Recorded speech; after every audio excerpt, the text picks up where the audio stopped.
Good morning बच्चे। इस topic के ऊपर ये मेरा तीसरा वीडियो है और आज हम करेंगे एकाधिकार के अंदर आगम बकर कैसे होता है। जो भी आगम बकर जिसके अंदर चाहे वो टोटल रेवेन्यू है, मार्जिनल रेवेन्यू है या AR, यानी कि total revenue MR AR in monopoly, total revenue, marginal revenue and average revenue in monopoly market. बच्चे तो बच्चे मोनोपोली मार्केट होती क्या है?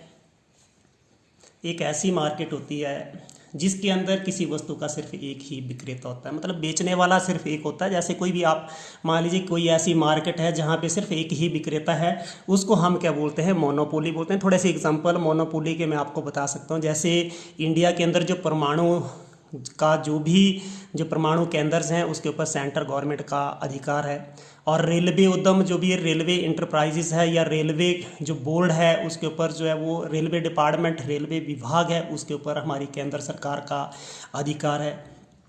जैसे डलहौजी के अंदर जो इंडेन गैस है उसके ऊपर जो भी हमारा जो गैस एजेंसी डलहौजी का अधिकार है। तो इस ढंग से हम बोल सकते हैं कि मोनोपोली क्या होती है कि एक मार्केट के अंदर जब किसी वस्तु का सिर्फ एक ही विक्रेता होता है तो उसको हम मोनोपोली बोलते हैं। ठीक है, तो अब हमने इनके अंदर जो भी रेवेन्यू कर्व्स है उसकी हमने स्टडी करनी है कि what are the revenue curves under monopoly market के अंदर रेवेन्यू कर्व कैसे कैसे होते हैं।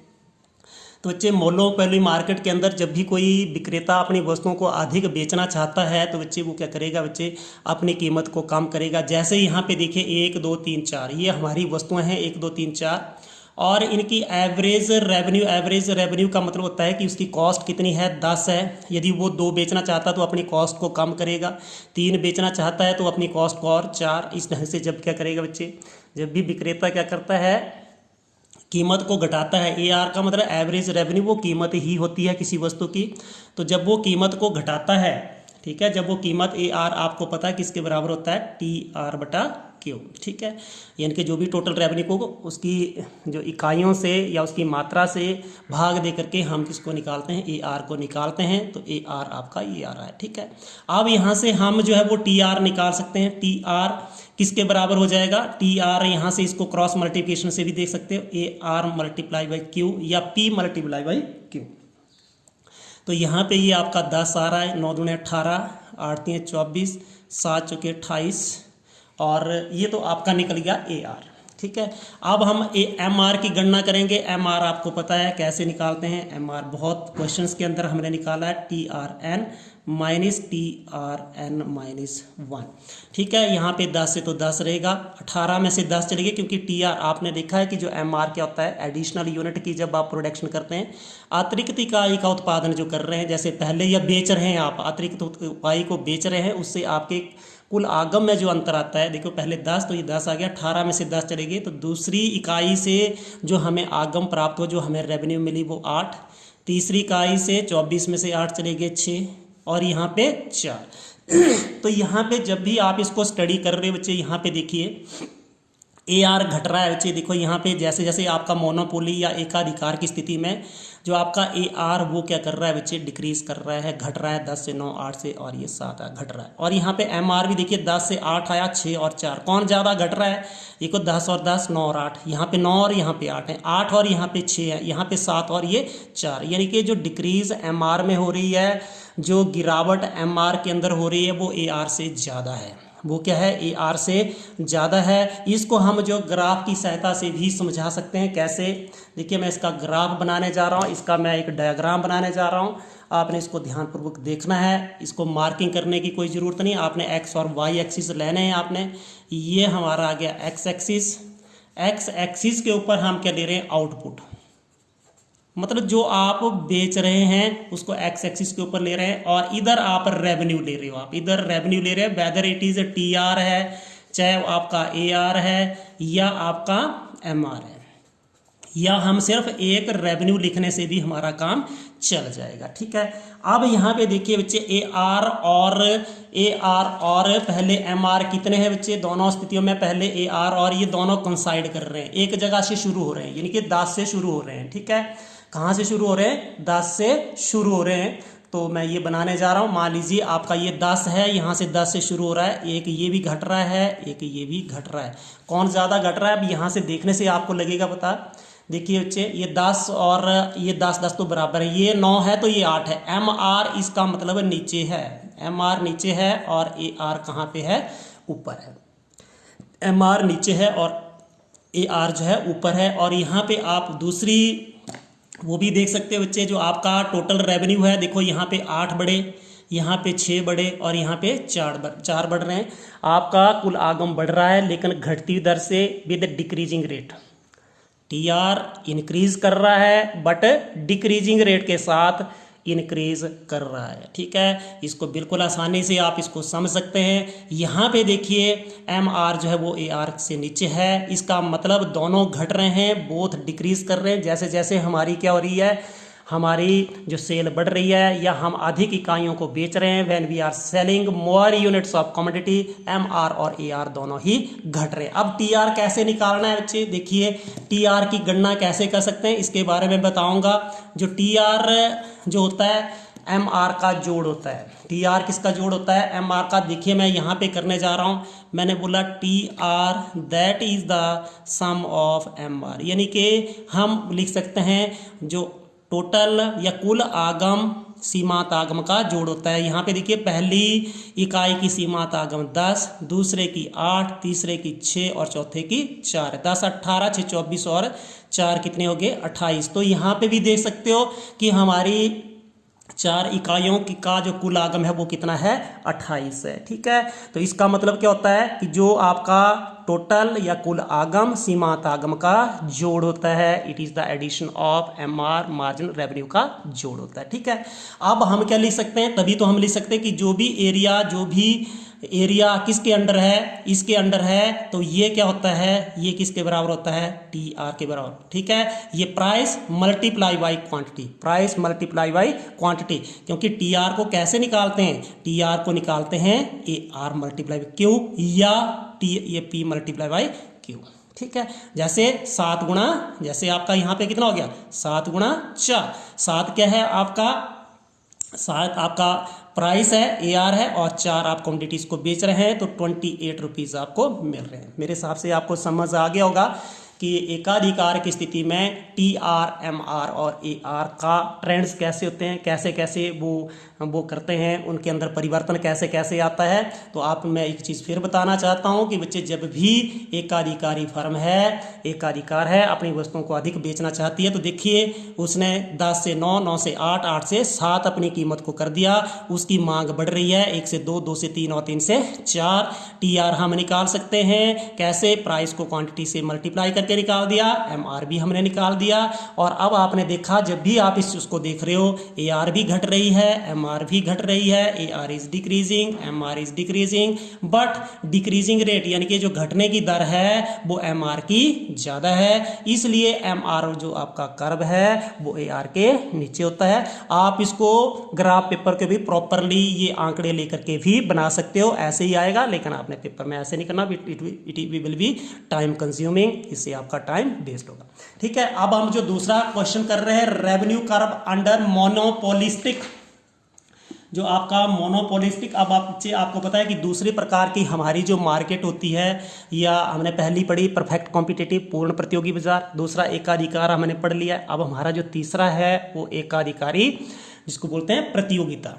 इसके अंदर टी आर का ट्रेंड क्या है, ए आर कैसे उसके अंदर वेरी करता है, कैसे बदलता है, और एम आर कैसे बदलता है। ठीक है, मोनोपोलिस्टिक कंपटीशन। और बच्चे अब आपको पता है कि एकाधिकार या एकाधिकारी प्रतियोगिता बाजार की वह स्थिति है जिसके अंदर क्या होता है बच्चे, किसी भी वस्तु के बहुत सारे बायर और सेलर्स होते हैं, बहुत सारे बायर्स और सेलर्स होते हैं, बट जो ये बायर्स और सेलर्स क्या करते हैं, जिस वस्तु को बेचते हैं उसके अंदर थोड़ी सी डिफरेंस जरूर होता है। जैसे आपको पता है बच्चे, हमारे मार्केट के अंदर बहुत टाइप के टूथपेस्ट हैं, बहुत टाइप के साबुन हैं, बहुत टाइप के टीवी हैं, बहुत टाइप के मोबाइल्स हैं, मतलब हर बिस्किट्स के बहुत सारी वैरायटीज़ हैं। तो बच्चे ये कौन से एग्जांपल्स हैं, ये जो हमारे उदाहरण हैं किसके हैं, एकाधिकारी प्रतियोगिता बाजार के उदाहरण है। एकाधिकारी प्रतियोगिता बाजार वह बाजार होता है जिसमें किसी वस्तु के बहुत सारे क्रेता विक्रेता तो होते हैं, बायर और सेलर तो बहुत ज़्यादा होते हैं, क्रेता और विक्रेता होते हैं, लेकिन विक्रेता द्वारा बेचे जाने वाली वस्तु के अंदर भिन्नता जरूर पाई जाती है। वो एक दूसरे की स्थानांपन्न होती है, वो सब्सटीट्यूट होती है। चाहे आप गुड्डे का बिस्किट खाइए, चाहे पार्ले जी का खाइए, they are the substitute of each other. चाहे कोका कोला का यूज़ करिए, चाहे पेप्सी कोला का यूज़ करो, चाहे Limca, they are the substitute of each other. ठीक है, चाहे आप रेडमी का मोबाइल लीजिए, चाहे मोटरोला का, they are the substitute of each other. जो ठीक है बच्चे, तो यहाँ पे क्या कर रहे हैं, ये बहुत सारे सेलर्स और या बोल सकते हैं क्रेता और विक्रेता हैं, लेकिन विक्रेता द्वारा बेचे जाने वाली वस्तु के अंदर भिन्नता पाई जाती है। और इस स्थिति के अंदर भी ये होता है कि जब भी हमारा ये जो आपको मोनोपोलिस्टिक मार्केट है या एकाधिकारी बाजार है, वो अपनी अधिक वस्तुओं को बेचना चाहता है तो वो भी अपनी कीमत को कम करेगा। कैसे? जैसे हम वस्तुओं बेच रहे हैं एक, अब आपकी 1 2 3 और ये 4, ठीक है। यहाँ पे हम AR ले रहे हैं। AR किसके बराबर होता है ये आपको पता है, TR/Q होता है, यानी कि हम कुल आगम को बेची गई वस्तुओं से भाग दे करके इसको निकालते हैं। देखिए यहाँ पे भी वैसे करना है 10, लेकिन यहाँ पे डिक्रीज कम करवानी है क्योंकि ये इसकी जो लोच होती है वो बहुत अधिक होती है। 9.5 0.55 घटाने 9 और यहाँ पे हो जाएगा आपका 8.5। ठीक है, अब हमने निकालना है TR, और TR किसके बराबर होता है, AR मल्टीप्लाई बाई Q। 10 को 1 से गुणा करेंगे 10, 9.5 को 2 से गुणा करेंगे, देखिए 9.5 को 2 से 5 10 9 18 1 19 हो जाएगा ये, और ये 9 3 कितना हो गया आपका 27, और ये कितना हो जाएगा 8.5 को किससे मल्टीप्लाई करना 4 20 8 के 32 और एक ये 32 और 2 34, तो ये आपके 34 हो गए। 10 19 27 और 34। ठीक है, अब यहाँ पे देखिए बच्चे 10, यहाँ पे 9 बढ़े, इधर 8 और इधर 7, यहाँ पे भी आपका कुल आगम घटती दर से बढ़ रहा है। अब हमने MR निकालना है, बहुत आसान है। MR कैसे निकालते हैं, बहुत सारे क्वेश्चंस मैंने इसके ऊपर करवाए हैं। TRN-1, ये तो हमने 10 का 10 रखा, 19 में से 10 चले गए 9, 27 में से 19 चले गए 8, और 34 में से ये चले गए आपके 7, 10 9 8 और 7। अब यहाँ पे भी आप इसको स्टडी करना अपने इस टेबल को। जब भी हम या इस तालिका से ज्ञात होता है, क्या ज्ञात होता है कि जब भी हम बोल सकते हैं जो एकाधिकारी प्रतियोगिता फर्म है वो क्या करती है, अपनी अधिक वस्तुओं को बेचना चाहती है तो उसको अपनी कीमत कम करनी पड़ेगी। तो जैसे जैसे कीमत कम हो रही है आपकी मांग तो बढ़ रही है, 1 2 3 4 होगी। ठीक है, ये तो बिल्कुल सही आ रहा है, इसका मतलब AR घट रहा है, मतलब औसत आगम घट रहा है। और TR देखो बच्चे, TR बढ़ तो रहा है बट कौन सी दर से बढ़ रहा है, घटती दर से, क्योंकि पहले 9 बढ़े, फिर 8 बढ़े, फिर 7 बढ़े। कौन सी दर से बढ़ रहा है, विद डिक्रीजिंग रेट। ठीक है, TR is increasing but decreasing rate के साथ, यानी कि कुल आगम बढ़ रहा है बट घटती दर से बढ़ रहा है। लेकिन MR देखो बच्चे, MR आपको पता है कि जब हम किसी वस्तु की अतिरिक्त इकाई को बेचते हैं, एडिशनल यूनिट को बेचने से, अब पहले 1 बेची तो 10, 2 बेची तो कितने मिल रहे हैं आपको 19, इसका मतलब दूसरी इकाई की जो हम बोल सकते हैं मार्जिनल रेवेन्यू कितना है, 19 में से 9 रुपए की बेची है आपने। तीसरी इकाई देखिए, आपके तीनों इकाइयां बेचने 27 रुपये प्राप्त हो रहे हैं, 2 को 19 2 बेचने से 19, तो इसका मतलब तीसरी इकाई कितने में बेची है आपने, 8 रुपये में। चौथी इकाई कितने में बेची है आपने, 7 रुपये में। तो वही तो होता है कि मार्जिनल रेवेन्यू का मतलब एक एडिशनल यूनिट बेचने से, एक अतिरिक्त इकाई बेचने से आपकी जो कुल हम बोल सकते हैं आगम में जो चेंज आती है, कुल आगम में जो परिवर्तन आता है, उसमें जो अंतर आता है उसको हम बोलते हैं मार्जिनल रेवेन्यू। अब देखो ये भी घट रही है, AR भी घट रही है, MR भी घट रही है, लेकिन कौन ज्यादा घट रही है, 10 9 8 7, 10 थी 10, 9.5 यहाँ पे 9 है। कौन ज्यादा घटी, MR। वैसे ही जैसे बार पहले 9 से 8 और ये आ गया। इसका ग्राफ भी हम बना सकते हैं, कैसे, जैसे हमने पहले वाला बनाया था, ठीक है, वैसे ही हम बना रहे हैं। इसको ध्यानपूर्वक आपने देखना है। ये आपका बन रहा है ग्राफ, ठीक है, डायग्राम, ये बन रहा है आपका डायग्राम। ये OX और ये Y, OX और Y। OX एक्सिस के ऊपर आपने आउटपुट, मतलब जो आप बेच रहे हैं, बाई एक्सिस के ऊपर हम ले रहे हैं रेवेन्यू। रेवेन्यू में कोई भी हो सकता है, whether it is TR, whether it is AR या वेदर इट इज MR, ये कुछ भी हो सकता है। ठीक है, अब आपने एक चीज तो देखी कि ये 10 से शुरू हो रही थी, किससे शुरू हो रही थी, 10 से शुरू हो रही थी ऐसे करके, और ये MR नीचे था हमेशा। इसमें भी क्या था, MR में अभी भी बताऊंगा, MR और ये AR।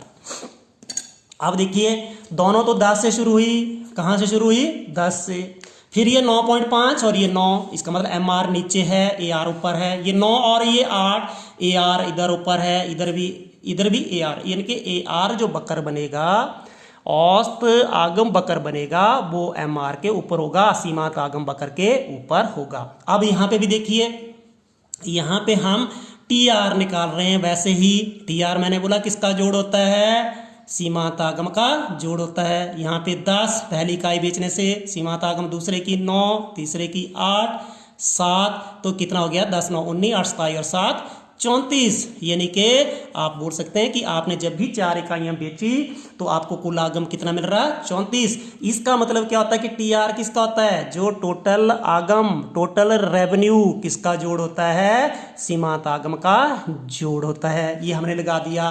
तो अब आपको पता जो भी एरिया आता है, कितनी जितनी इकाइयां आप वो कर रहे हो, तो आपको पता है टी आर को कैसे निकालते हैं, टी आर निकालते हैं A R multiply by Q, इधर क्यू लिया हुआ है, इधर क्या है आपका ए आर, तो ये जो एरिया आएगा वो क्या होगा टी आर, ये एरिया क्या आ जाएगा टी आर के बराबर आ गया। ठीक है, आपको समझ आनी चाहिए कि मोनोपोलिस्टिक मार्केट कैसी होती है, एक ऐसी जिसमें किसी वस्तु के बहुत सारे क्रेता और विक्रेता होते हैं, परंतु विक्रेता द्वारा पाए जाने वाली वस्तु में भिन्नता पाई जाती हैं, लेकिन ये वस्तुएं एक दूसरे की क्या होती है, हम बोल सकते हैं स्थानांपन्न होती हैं, सब्स्टिट्यूट होती हैं। ठीक है, ये भी हो गया।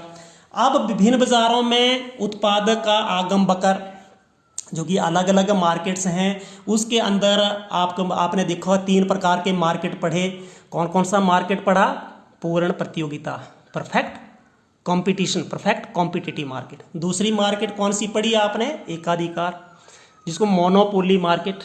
तीसरी मोनोपोलिस्टिक, मोनोपोलिस्टिक मतलब एकाधिकारी प्रतियोगिता बाजार। ठीक है, अब आपने जो पहले वाला देखा था वहां पे उस मार्केट के अंदर एक दिए हुए प्राइस के ऊपर किसी वस्तु की मांग कितनी होती है, अनंत, ये आपका डिमांड कर्व है। परफेक्ट कॉम्पिटिटिव मार्केट के अंदर, पूर्ण प्रतियोगी बाजार के अंदर का ये मांग कर्व है। इसके अंदर दी हुई कीमत के अंदर क्या होती है, किसी भी वस्तु की मांग क्या होती है, अधिक होती है, तो ये डीपी आ गया मतलब। और यहाँ पे जो मांग वक्र होता है वो कैसा होता है, ये डीपी क्या है, डीपी पूर्ण लोचदार, कैसा है, पूर्ण लोचदार, मतलब हम इसको बोल सकते हैं परफेक्टली इलास्टिक।